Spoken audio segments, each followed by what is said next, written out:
बिस्मिल्लाहिर्रहमानिर्रहीम। अस्सलाम वालेकुम नाज़रीन, आप यूट्यूब चैनल देख रहे हैं। मैं इमरान ख़ान हूँ। सबसे पहले नाज़रीन, मैंने आपसे अर्ज़ किया था कि जो माफ़ी वाला मामला है वो हो जाएगा और एमल वली ख़ान माफ़ी मांग लेगा, और वही हुआ। एमल वली ख़ान ने मादरत कर ली। उन्होंने कहा जी एक दिलादारी हुई है मेरी बात से, तो मैं मादरत चाहता हूँ। साथ ही उन्होंने फ़ील्ड मार्शल आसिम मुनीर साहब की तारीफ़ें भी कर दी। मैंने आपको पहले ये अर्ज़ किया था कि एमल वली ख़ान साहब को एंटी एस्टेब्लिशमेंट होने की इजाज़त है, और उसका रीज़न ये है कि एस्टेब्लिशमेंट ये चाहती है कि पाकिस्तान तहरीक-ए-इंसाफ के पास जो एक सियासी स्पेस है खैबर पख्तूनख्वा में, क्योंकि खैबर पख्तूनख्वा के लोग हों या पंजाब के हों या सिंध और बलूचिस्तान के लोग हों, अब पूरा पाकिस्तान ही एंटी एस्टेब्लिशमेंट है, और लोग एस्टेब्लिशमेंट के ख़िलाफ़ अपनी नफ़रत के तौर पे वोट का इजहार करते हैं। अब सबको उसमें थोड़ा थोड़ा हिस्सा चाहिए। तो एमल वली ख़ान को इस बात की तो इजाज़त थी कि आप एंटी एस्टेब्लिशमेंट बयानिया अपना लें।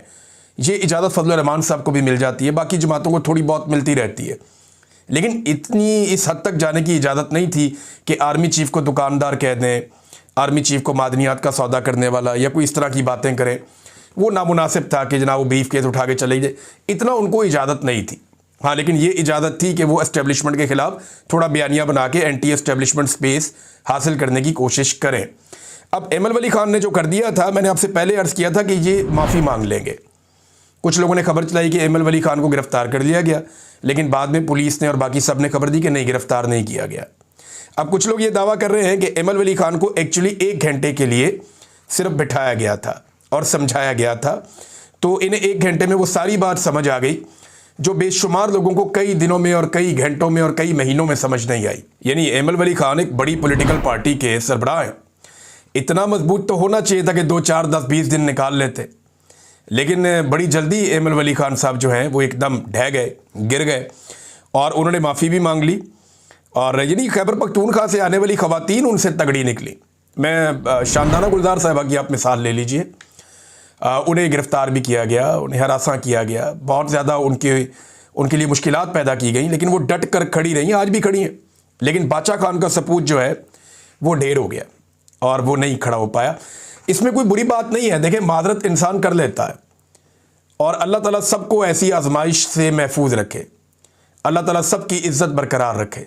अल्लाह रब्बुल इज़्ज़त ही इज़्ज़त देने वाला है, वही मेहरबानी करने वाला है।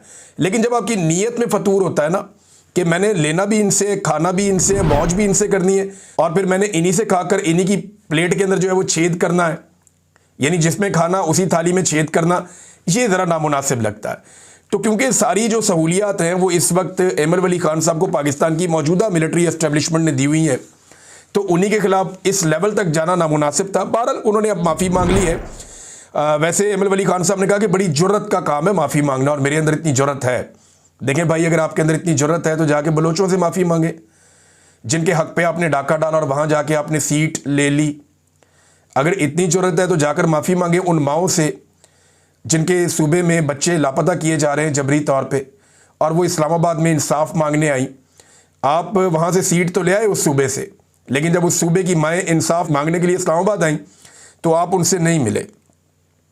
माफ़ी मांगनी है तो उन वालिदैन से मांगे जिनके बच्चे ड्रोन हमलों में शहीद हो रहे हैं, जिनके बच्चे जेट तैयारों की बमबारी में शहीद हो रहे हैं, या जिनके बच्चे माजूर हो रहे हैं और कत्ल हो रहे हैं बारूदी सुरंगों में। माफ़ी मांगनी है तो उन वालिदैन से और उन घर वालों से जाकर आप माफ़ी मांगें जिनकी बनती भी है। लेकिन यहाँ आपने माफ़ी मांगनी थी, ये मैंने पहले बताया था कि एमल वली ख़ान माफ़ी मांग लेंगे। कम से कम उन्होंने अपना बंगला नंबर 7 भी बचा लिया, अपनी सिक्योरिटी भी बचा ली, अपनी सेनेट की सीट भी बचा ली, अपनी बहुत सारी मुराद भी बचा ली। तो एमल वली ख़ान साहब को मुबारकबाद कि वो इस आजमाइश में से बिल्कुल उसी तरह पूरा उतरे जैसा कि पूरी कौम सोच रही थी कि वो इस आजमाइश पर पूरा उतरेंगे। अब नाज़रीन, सैलाब से तबाही के हवाले से पंजाब हुकूमत ने एक बहुत बड़ा कदम उठाया है, और कदम ये है, जो मेरे पास खबर आई उसके मुताबिक पंजाब काबीना ने मंजूरी दी है कि 100 अरब रुपया फ़ौज को दिया जाएगा सैलाब से तबाही से निपटने के लिए और तामीर नौ के लिए। अब मेरा एक बड़ा सादा सवाल ये है कि तामीर नौ और फ़ौज, ये क्या चक्कर है? यानी 100 अरब रुपया अब फ़ौज को क्यों दे रहे हैं? क्या वहाँ कोई जंग लड़नी है, कोई लड़ाई करनी है, कोई खाना जंगी लगी हुई है, या वहाँ पर कोई दहशत गर्दी के ख़िलाफ़ कोई जंग लड़नी है? ये तो सैलाब मुतासरीन का मामला है, उनकी फसलें डूब गई हैं, उनका वो नुकसान पूरा करना, उसके लिए महकमे मौजूद हैं। उनके घर टूट गए हैं, उसके लिए महकमे मौजूद हैं। जो इंफ्रास्ट्रक्चर तबाह हुआ उसके लिए महकमे मौजूद हैं। तो फ़ौज को 100 अरब रुपया की इस खुशी में ये पंजाब हुकूमत दे रही है। देखें, ये तो ज़िले और तहसील इंतज़ामिया जो है उनको पैसा देना चाहिए था, प्लानिंग एंड डेवलपमेंट के महकमे को पैसा देना चाहिए था, महकमा ज़राअत को, महकमा आबपाशी को पैसा दीजिए, लाइफ स्टॉक और देही आबादियों से मुतालिक जो हेल्थ और एजुकेशन के डिपार्टमेंट्स हैं, जो सर्विसेज फराम करने वाले महकमे हैं, उनको पैसा दीजिए। फ़ौज को पैसा देने का क्या तुक है? क्या वहाँ पे कोई जंग लगी हुई है? ये ना सारे के सारे बूट पॉलिश पे लगे हुए हैं। मरीम नवाज साहिबा ने या उनकी सूबाई हुकूमत ने ये जो 100 अरब रुपया अब इनकी काबीना ने फैसला किया कि हम फ़ौज को दे रहे हैं, क्या अपोजिशन इस पर सवाल उठाएगी? क्या पाकिस्तान तहरीक इंसाफ को इस पर सवाल नहीं उठाना चाहिए? जी, आप फ़ौज को क्यों दे रहे हैं? सैलाब आया पाकिस्तान में, पंजाब में, सैलाब मुतासरीन की मदद करनी है। आप सैलाब मुतासरीन को पैसा देने की बजाय फ़ौज को पैसा दे रहे हैं कि वो इंफ्रास्ट्रक्चर बनाएंगे। उनका वो काम ही नहीं है, उनकी उसमें ट्रेनिंग ही नहीं है, उनका उसमें तजुर्बा ही नहीं है। आप पैसे उठाकर उनको दे रहे हैं। बड़ी अजीबोगरीब हरकतें ये कर रहे हैं। पंजाब काबीना ने IMF से कर्जा लेने का भी फैसला कर लिया। एक तरफ ये कहते हैं हम बड़ा अच्छा सूबा चला रहे हैं, बड़ा अच्छा काम कर रहे हैं। अब इस सूबे की हालत ये है कि ये IMF से कर्जा लेंगे। एक और खबर यह है कि दौरा जापान के लिए जो मरीम नवाज जो जहाज़ लेकर गई थी ना, जिसमें रिश्तेदार भी चढ़े हुए थे, बेटी, दामाद, नवासे नवासियाँ, दूसरी बेटी, उनकी सहेलियाँ, मेकअप आर्टिस्ट, ज़ाती मुलाजमीन, दोस्त, अहबाब, जिस जहाज़ में एयरफोर्स बन के जहाज़ में सबको भरकर ले गए थे, अब वो पता चला जनाब उसकी 5 करोड़ रुपए की अदायगी सरकारी ख़जाने से की जा रही है। चेक करें आप। हुकूमत की तशहीर के लिए मजीद 3 अरब रुपए मांग लिए गए कि मरीम, हुकूमत की तशहीर का मतलब मरीम नवाज की ज़ाती तशहीर। यहाँ हुकूमत की तशहीर कोई नहीं होती, हर जगह फ़ोटो मरीम नवाज का चिपकाते हैं। फ़ोटोगर्दी चल रही पंजाब के अंदर। तो 1.6 अरब इन्होंने पहले रखे थे, 3 अरब इन्होंने मांग लिए हैं कि जनाब ये पैसा दिया जाए, मरीम नवाज साहिबा की तशहीर करनी है पंजाब हुकूमत ने। और गुज़िश्ता साल इस तशहीर के ऊपर 7 अरब रुपए खर्च किए गए थे। ओवरऑल अगर आप खर्चा देखें तो डायरेक्टर पब्लिक रिलेशन पंजाब ने 2024, 25 और 26 में 2 साल का ये टोटल अरसा बन जाएगा, जाके जब साल मुकम्मल होगा, 11 अरब रुपए से जायद, तौबा तौबा तौबा, यानी 11 अरब 60 करोड़ रुपया ये social media, bill boards, TikTok समेत मरीम नवाज साहिबा पे लगा दिया इन्होंने। अंदाज़ा करें अब आप, ये सभी काज़मी साहब ने इसको ट्वीट भी किया है। 11 अरब 60 करोड़ 40 लाख रुपए की मरीम नवाज की इश्तिहारी मुहिम, ये जनाब पंजाब के अंदर काम चल रहा है। इतना पैसा गरीबों पे खर्च किया होता तो मामला कहाँ से कहाँ पहुँच जाता। और अपनी मशहूरी का इन्हें इतना शौक़ है कि ब्राज़ील में कोई एक कॉन्फ्रेंस होने जा रही है, उस कॉन्फ्रेंस में इन्होंने एक स्टॉल बुक करवा लिया, 9 करोड़ 49 लाख रुपए उसके लिए अदा कर दिए गए। वहाँ पे सुथरा पंजाब का इन्होंने एक स्टॉल लगाना है, सिर्फ 9 करोड़ 49 लाख रुपए, और अगला खर्चा अलहदा होना है सिर्फ इनके शौक पूरे करने के लिए। एक दस्तावेज़ी फिल्म भी बनाई जा रही है और ये कोई क्यूब स्टूडियो नामी कोई कंपनी है, उसको जिम्मेदारी भी सौंपी गई है। ये नादरीन चल रहा है। अब देखें ना पंजाब के ऊपर लड़ता कौन है? मरीम नवाज की पार्टी है नून लीग और एक पीपल्स पार्टी जरदारी साहब की, बिलावल की, ये आपस में लड़ते हैं कि जनाब पंजाब मेरा, वो कहता पंजाब मेरा। हालांकि ये चोरी का माल है जिस पे दोनों लड़ रहे हैं। एक्चुअली तो पंजाब इमरान खान का, पंजाब ने मैंडेट तो 2 तिहाई मैंडेट दिया इमरान खान साहब को। ये तो सारे जाली फार्म 47 के ऊपर आकर बैठे हुए हैं और जाली फार्म 47 वाले चोरी के माल के ऊपर आपस में लड़ रहे हैं। लूट का माल है ना, मालिक गनीमत इनको दिया हुआ अदालत ने भी, इलेक्शन कमीशन ने भी, कि रल के खा लो। अब वो आपस में लड़ रहे हैं, ये मेरा, वो कह रहा नहीं मेरा, वो कह रहा नहीं मेरा, वो कह रहा नहीं मेरा, और जिसका है वो बेचारा जेल में बंद है। ये इस वक्त अजीबोगरीब सूरत हाल है नादरीन। 26वीं आईनी तरमीम के खिलाफ नादरीन जो दरखास्तें हैं, जो इस वक्त सुप्रीम कोर्ट ऑफ पाकिस्तान का एक आईनी बेंच सुन रहा है, 8 रुकनी बेंच है, और ये 36 दरख्वास्तें हैं इस हवाले से। 36 बहुत कम होता है, बल्कि मैंने तो कभी सुना ही नहीं कि इतनी ज़्यादा दरखास्तें किसी एक मामले पर अदालत में आ जाएं। और आप अंदाज़ा कीजिए 1 साल लग गया अदालतों को ये दरखास्तें सुनने में और इनको लगाने में। ये दरखास्तें तब हुई थी जब 26वीं आईनी तरमीम पास की जा रही थी। इनमें बहुत सारी दरखास्तें उस वक्त आई थी। 36 दरखास्तें हैं। अब ये आईनी अदालत के अंदर केस लगा हुआ है और हैरत की बात यह है कि 26वीं आईनी तरमीम के नतीजे में जो आईनी अदालत या बेंच बना है जिसके खिलाफ ये दरखास्तें हैं, वही बेंच इन दरखास्तों को सुनने जा रहा है। पहला तो मामला ये है। अब कोई भी जरखेज दिमाग होगा या काम करने वाला दिमाग होगा, वो जजेस को यही कहेगा, ये आप क्या कर रहे हैं, आप इसके बेनिफिशरी हैं, ये तो कन्फ्लिक्ट ऑफ इंटरेस्ट हो गया, आप इसको कैसे सुन सकते हैं। लेकिन बहरहाल वो सुन रहे हैं। अब इस केस में क्या कुछ सामने आना चाहिए, ये बहुत इंपॉर्टेंट है। एक तो वो सेनेटर्स और एमएनए सामने आने चाहिए, उनको मैदान में लाया जाना चाहिए जिनसे ज़बरदस्ती वोट लेने की कोशिश की गई, उन्हें भी सामने आना चाहिए। जिन पर बहुत दबाव डाला गया उन्हें अगवा किया गया, और वो भी सामने आने चाहिए जिनके घरों को तबाह किया गया, उनकी फैमिलीज तक को अगवा कर लिया गया, ख़वातीन को, बच्चों को अगवा कर लिया गया, एक फैमिली की तो बहू को अगवा कर लिया गया। अब जिनके साथ जो जो ज्यादती हुई है उन तमाम एमएनएस को और सेनेटर्स को सामने आकर बताना चाहिए। अख्तर मेंगल साहब को भी सुप्रीम कोर्ट ऑफ पाकिस्तान में आकर बताना चाहिए कि उनके 2 सेनेटर्स के साथ क्या किया गया। बाद में उन्होंने इस्तीफा भी दिया। फजलुर रहमान साहब भी आकर बताएं कि उन्होंने दावा किया था बाद में कि हमसे 26वीं आईनी तरमीम में वोट लेकर कहा कुछ गया और बाद में धोखा दिया गया। वो भी आए और आकर अदालत को बताएं। तो ये सारी चीज़ें अदालत में सामने आनी चाहिए। नाज़रीन, सनम जावेद की जो उनके साथ हुआ, जिस तरह उनको जबरी तौर पे वहाँ से लापता किया गया पेशावर से, और फिर पता चला कि वो उनको पहुँचा दिया गया है कोट लखपत जेल में ताकि वो अपनी सज़ा पूरी करें। अब ये तो एक अगवा का सादा सादा केस था। उनके शौहर से बात करें या किसी और से करें, वो सब लोग यही बताते हैं जो ऐनी शाहिदीन है कि उनके वालिद भी ये बता रहे थे कि 2 गाड़ियों के अंदर अचानक इतने सारे लोग निकलते हैं, वो हमारी बेटी को घसीटते हुए ले जाते हैं और मैन हैंडल किया जाता है। कोई खातून भी वहाँ पे नहीं है और कोई कानूनी तरीक़ाकार भी इख्तियार नहीं किया गया। ये बड़ा अफसोसनाक था। अब इसके ऊपर खैबर पख्तूनख्वा की जो हुकूमत है उसका आप रिएक्शन चेक करें। चीज़ों को कूल डाउन करना होता है ना, नीचे लेकर जाना होता है। जब भी अवाम किसी चीज़ पर गुस्से में आते हैं, ख़ुसूसन खैबर पख्तूनख्वा में, तो खैबर पख्तूनख्वा की हुकूमत पहले अवाम के साथ मिल जाती है, बाद में उनका गुस्सा ठंडा करती है और फिर साइड पे वापस आ जाती है। तो खैबर पख्तूनख्वा की हुकूमत को ये ट्रेनिंग हो गई है कि ये पहले पब्लिक के साथ खड़े होते हैं, वहाँ खड़े होकर नारे लगाते हैं, लोगों को अच्छी तरह थका देते हैं, फिर उन्हें यकीन दिलाते हैं हम आपका केस लड़ रहे हैं, अब आप अपने घर जाएं। तो क़यादत इस तरह गेम डालती है खैबर पख्तूनख्वा में।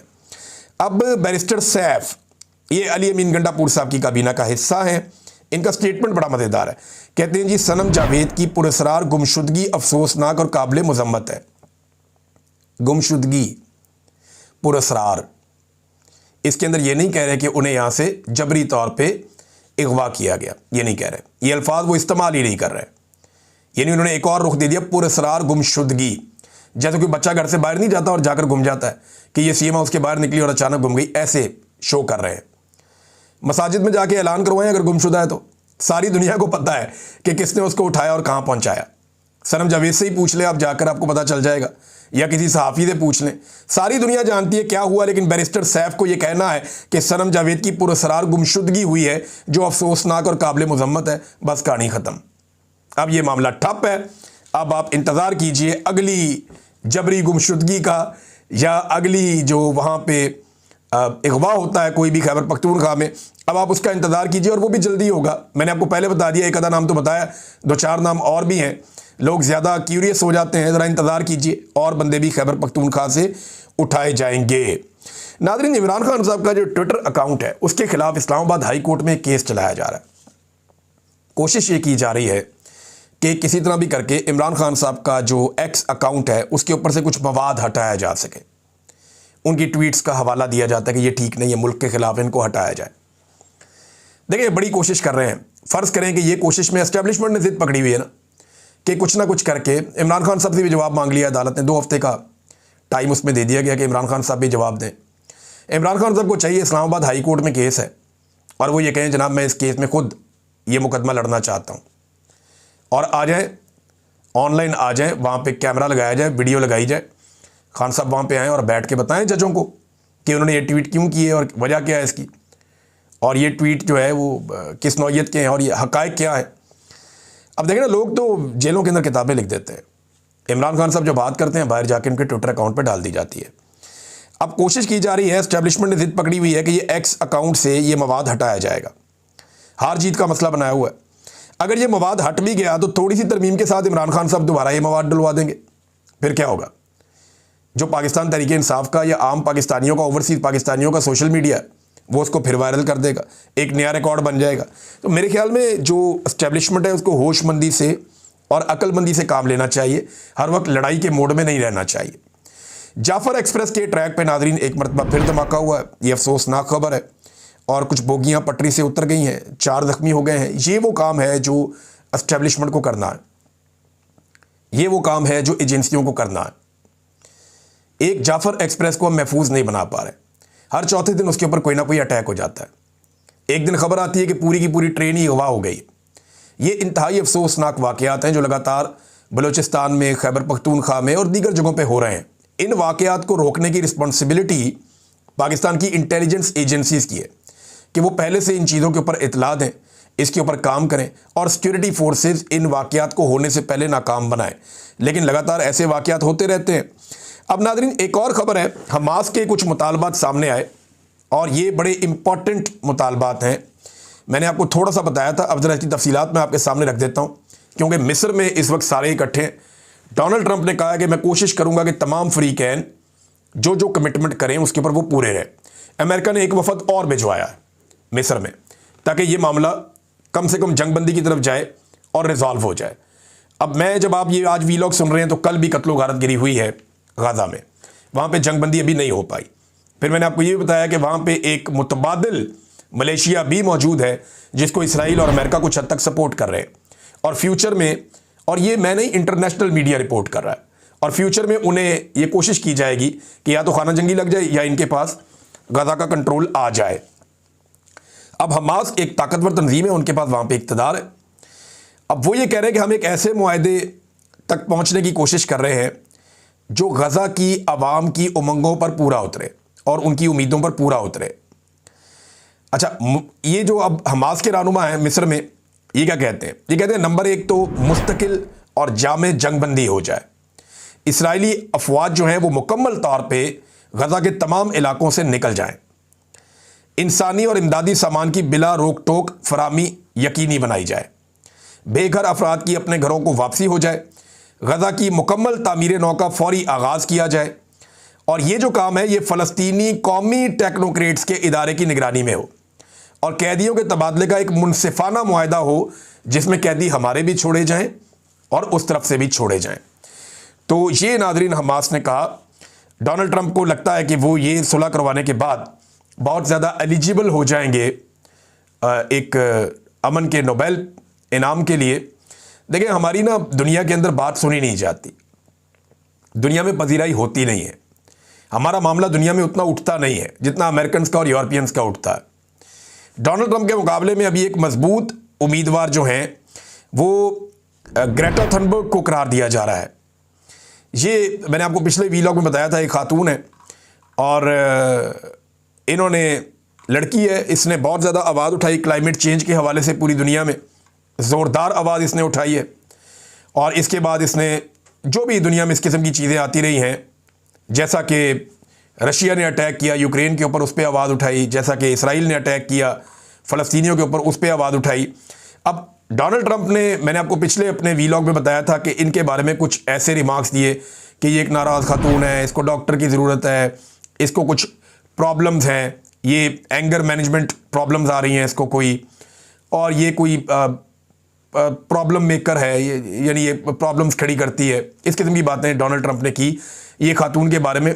इसका मतलब ये है कि डोनाल्ड ट्रंप को इस बात का ख़तरा है कि अमन का नोबेल पीस प्राइज़ लेने की उनकी जो ख्वाहिश है उसके रास्ते में शायद ये खातून एक रुकावट हो सकती है। अब वो खातून ने वापस जवाब दिया डोनाल्ड ट्रंप को, वो बड़ा दिलचस्प है। यहाँ से पता चलता है कि खातून का जो आसाब है वो बड़े मजबूत है। लेकिन देखिए, इस खातून ने कभी भी मारंग बलोच जैसी महरूमी नहीं देखी।